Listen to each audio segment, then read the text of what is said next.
Salam sepak bola, teman-teman netizen atau warganet yang saya hormati semuanya. Welcome back ke konten terbaru dari channel YouTube Triple B. Dan di konten terbaru hari ini saya ingin membahas tentang PSM Makassar yang berhasil menjadi juara dari Liga 1 musim ini, dan juga tentang pelatih mereka Bernardo Tavares yang mendapatkan penghargaan sebagai pelatih terbaik, serta tentang pemain mereka Wiljan Ploem yang mendapatkan penghargaan sebagai pemain terbaik dari Liga 1 musim ini.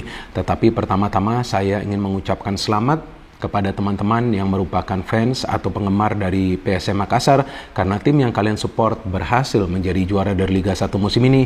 Padahal seperti yang kita ketahui teman-teman, di awal musim sebetulnya PSM Makassar tidak diunggulkan untuk menjadi juara karena ada beberapa alasan. Alasan pertama adalah karena untuk musim ini PSM Makassar tidak bisa bermain di stadion mereka seperti biasanya, yakni Stadion Andi Matalata yang berada di kota Makassar. Oleh karena itu mereka harus bermain di Stadion Gelora B.J. Habibie yang berada di kota Parepare, tetapi ternyata bermain di Parepare PSM Makassar tampil eksplosif. Maka itu faktanya PSM Makassar tidak pernah kalah ketika mereka bermain di Stadion Gelora B.J. Habibie di Liga 1 musim ini. Bahkan di beberapa pertandingan pun PSM Makassar bisa melakukan comeback, dan saya memang mencermati sejak awal musim ketika PSM Makassar bermain di Stadion B.J. Habibie, stadion ini selalu dipenuhi oleh para supporter dari tim tuan rumah. Artinya teman-teman yang merupakan supporter dari PSM Makassar tetap loyal mendukung tim kesayangan kalian dengan hadir di dalam stadion. Luar biasa, dan saya juga memberikan apresiasi kepada kalian yang bisa menjaga ketertiban di dalam stadion. Itu sangat amat penting teman-teman, dan sebagai pemain ke-12 kalian juga memberikan support secara positif sehingga para pemain juga bisa berkonsentrasi di atas lapangan. Kemudian alasan lainnya adalah sebetulnya PSM Makassar juga adalah tim yang minim bintang. Betul kan teman-teman?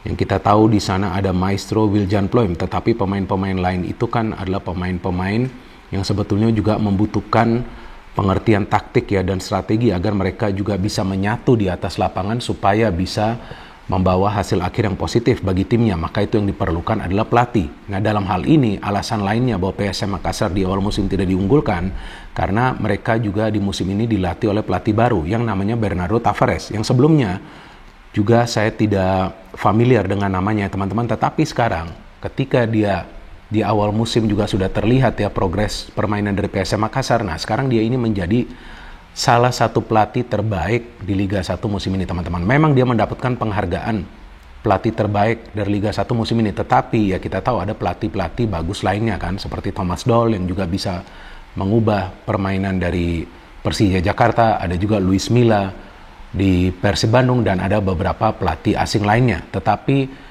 yang spesial dari Bernardo Tavares adalah dia bisa membentuk sebuah tim dengan mengandalkan kolektivitas. Jadi pemain manapun yang dia turunkan itu bisa bermain sama baiknya. Buktinya apa? Ketika Wiljan Ploem itu sempat absen untuk beberapa pertandingan, kalau nggak salah 5 atau 6 pertandingan, PSM Makassar masih bisa mendapatkan hasil-hasil akhir yang positif. Ketika Everton cedera, ada Ramadan Sananta yang masuk, Ramadan Sananta masih bisa mencetak gol. Dan sama hal lainnya untuk pemain-pemain yang berada di dalam skuad. Artinya Bernardo Tavares ini membentuk sebuah sistem permainan yang perlu dijalankan oleh para pemain, dan sebaliknya para pemain juga bisa mengikuti dan beradaptasi dengan sistem permainan tersebut. Nah, apa sih sebetulnya sistem permainan dari Bernardo Tavares? Sistem permainan dari Bernardo Tavares itu sebetulnya mirip dengan sistem permainan dari Thomas Doll. Saya mengatakan mirip tapi tidak sama. Bedanya di mana? Bedanya di intensitas pressing dan juga pergerakan yang cepat. Jadi ketika para pemain PSM Makassar itu melakukan pressing, teman-teman bisa mencermati mereka melakukan pressing yang sangat agresif. Dan kedua, mereka melakukan pressing dengan sistem double cover. Jadi ketika ada satu pemain dari PSM Makassar itu melakukan pressing, untuk menyulitkan pergerakan dari para pemain tim lawan, akan ada pemain lain yang berada di belakang. Jadi pemain yang berada di belakang ini mengantisipasi seandainya pemain tim lawan tersebut lewat, maka mereka juga akan bisa melakukan pressing dan mengandalkan kecepatan ketika menyerang. Jadi teman-teman perlu perhatikan ketika PSM Makassar itu menyerang, mereka mengandalkan kecepatan dari segi mengambil keputusan dalam memberikan passing dan juga dari segi melakukan pergerakan tanpa bola. Maka itu banyak gol yang dihasilkan oleh PSM Makassar ini mengandalkan passing dan juga movement of the ball. Sehingga para pemain dari PSM Makassar ini sering mendapatkan ruang terbuka di area pertahanan tim lawan. Maka itu PSM Makassar adalah salah satu tim produktif di Liga 1 musim ini. Dan mereka adalah tim kedua yang sedikit kemasukan gol selain tentunya Persija Jakarta. Artinya PSM Makassar ini punya balance of play. Balance of play itu artinya mereka punya keseimbangan dalam urusan membangun serangan dan juga bertahan. Jadi sepak bola ini kan bukan saja bermain menyerang atau bukan saja bermain bertahan, harus punya keseimbangan. Nah, keseimbangan itu yang dibentuk oleh Bernardo Tavares di PSM Makassar. Nah, saya ingin membahas tentang Bernardo Tavares juga. Memang ini adalah pelatih yang sebelumnya saya tidak familiar. Jujur, saya nggak bisa bohong kan. Dan saya memang nggak boleh bohong sebagai pengamat. Saya harus jujur ketika saya memberikan analisa. Tetapi dari awal musim saya sudah menjelaskan, teman-teman bisa deh nonton salah satu konten dari channel YouTube Triple B. Saya menjelaskan tentang Bernardo Tavares bahwa dia bisa meningkatkan performa dari para pemain PSM Makassar dengan memberikan pemahaman taktik dan juga strategi. Artinya begini, yang dia minta kalau saya ngelihat nih kepada para pemain PSM Makassar, ketika Anda tidak menguasai bola, fokus Anda itu harus kepada pemain yang menguasai bola. Dan fokus pemain lainnya harus kepada pemain yang melakukan pergerakan tanpa bola. Itu yang tadi saya katakan double cover. Jadi jika pemain ini lewat, ada pemain lain. Jika pemain ini memberikan passing, ada pemain lain yang bisa menutup. Pemain satu lagi yang melakukan pergerakan tanpa bola dari pemain tim lawan tentunya. Nah, jadi dengan sistem seperti ini yang menyulitkan para pemain tim lawan untuk menciptakan peluang ke gawang dari PSM Makassar. Tapi jika saja mereka bisa menciptakan peluang, masih ada penjaga gawang mereka yang formnya luar biasa bagus musim ini. Mencatat 14 kali clean sheet. Reza Arya Pratama yang usianya, kalau saya tidak salah, baru 22 tahun. Ini pemain muda juga. Jadi PSM Makassar memang minim bintang. Tapi musim ini PSM Makassar mencetak pemain-pemain bintang. Selain Reza Arya, kita tahu ada Ramadan Sananta yang tadi saya jelaskan. Ketika Everton ini cedera kan dia bisa masuk mengisi pos dari Everton. Ramadan Sananta total mencetak 11 gol. Jadi dia adalah striker lokal yang produktif musim ini. Memang ada Iliha Spasojevic, tapi kan Spasojevic kita tahu adalah pemain yang telah dinaturalisasi. Jadi striker lokal yang produktif ini adalah Ramadan Sananta yang jumlah golnya sama dengan Wiljan Ploem yang mencetak gol di pertandingan kemarin malam ketika PSM Makassar pesta gol kan lawan Borneo FC. Jadi PSM Makassar ini juga mencetak pemain-pemain bintang. Nah, ini semua karena ada peran dari pelatih mereka Bernardo Tavares.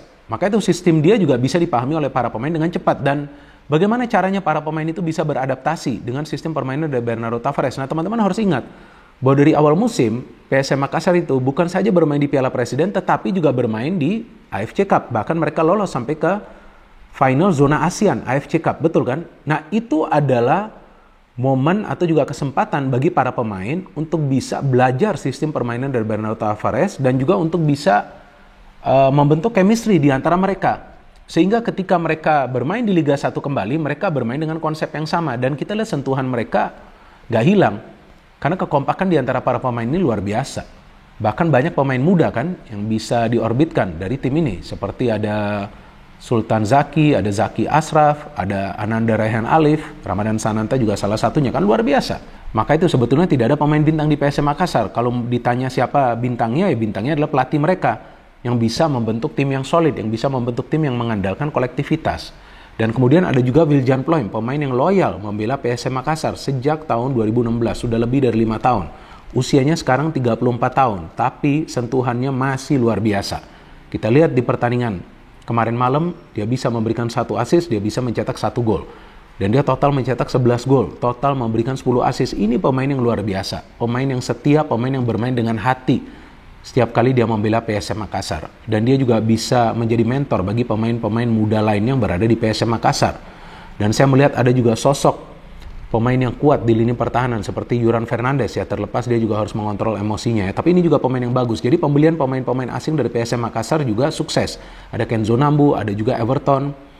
Ya, inilah yang diperlukan oleh sebuah klub ketika mereka punya pelatih yang mengandalkan konsep permainan dan pelatih yang berani memberikan menit bermain kepada pemain-pemain muda, pelatih yang percaya kepada pemain-pemainnya, pelatih yang memberikan kesempatan yang sama kepada semua pemain yang berada di dalam skuad tergantung dari performa mereka. Jadi Bernardo Tavares ini memilih pemain sesuai dengan performa mereka, memilih pemain yang bisa menjalankan taktiknya tanpa mengeluh. Dan saya tidak melihat ada pemain dari PSM Makassar yang pernah mengeluh. Nah, ini juga sangat penting seperti yang saya jelaskan di konten kemarin tentang Persija Jakarta. Jadi ada sinergi yang baik antara manajemen dengan pelatih, antara pelatih dengan pemain, dan sebaliknya antara pemain dengan pelatih serta dengan manajemen. Oleh karena itu, PSM Makassar terlihat selalu fokus di setiap pertandingan mereka untuk meraih kemenangan, dan mereka juga bisa menyulitkan tim-tim lawan untuk meraih kemenangan. That's why layak PSM Makassar menjadi juara dari Liga 1 musim ini. Tidak ada faktor keberuntungan, bahkan menurut saya PSM Makassar bermain dengan jadwal yang sangat amat padat teman-teman, tapi mereka bisa melalui fase yang sulit tersebut dengan menjadi juara. Caranya seperti apa? Kompak, berjuang habis-habisan, tetap fokus, dan rendah hati, atau yang sering dikatakan oleh pelatih mereka Bernardo Tavares, stay humble. Saya suka pelatih yang satu ini yang sebetulnya mirip saya, sedikit banyak lah mirip saya teman-teman. Jadi kita tunggu saja nanti perjuangan dari PSM Makassar di musim depan. Dan yang saya harapkan tentu dari manajemen tidak banyak melakukan perombakan ya di dalam skuad ya, karena ini sudah merupakan tim yang solid, dan tentunya kembali ya dan terus mengorbitkan pemain-pemain muda, karena itu juga sangat bermanfaat bagi tim nasional Indonesia. No hate, no politics, only football. Salam sepak bola.